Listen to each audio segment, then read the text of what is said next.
گریه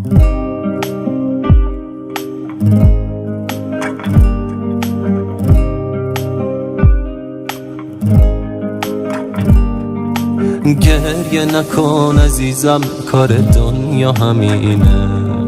نمیتونست دستای ما رو تو دست هم ببینه. غصه نخور عزیزم، من و تو بی گناهیم. باید جدا بشیم و دیگه آخر راهی، دیگه آخر راهی. ما که عشقمون مثل زلزله تو دنیا صدا کرد.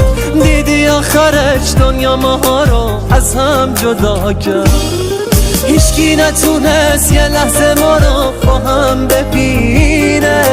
حتی خدا هم با عشق من و تو بدجوری تا کرد. ما رو از هم جدا کرد، ما رو از هم جدا کرد.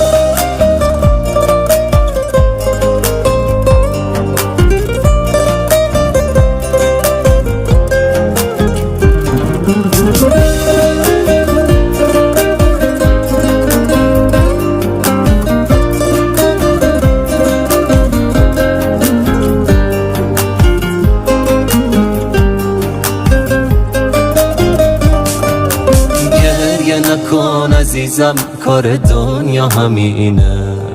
نمیتونست دستای ما رو تو دست هم ببینه.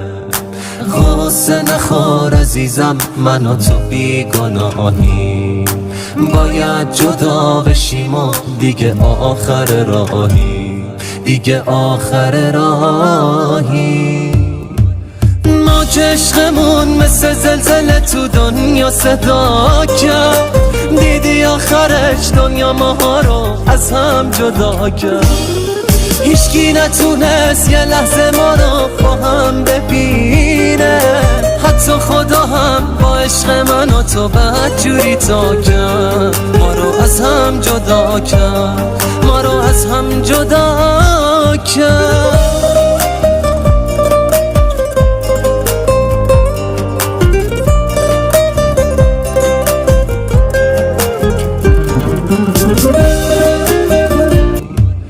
ما که عشقمون مثل زلزله تو دنیا صدا کرد.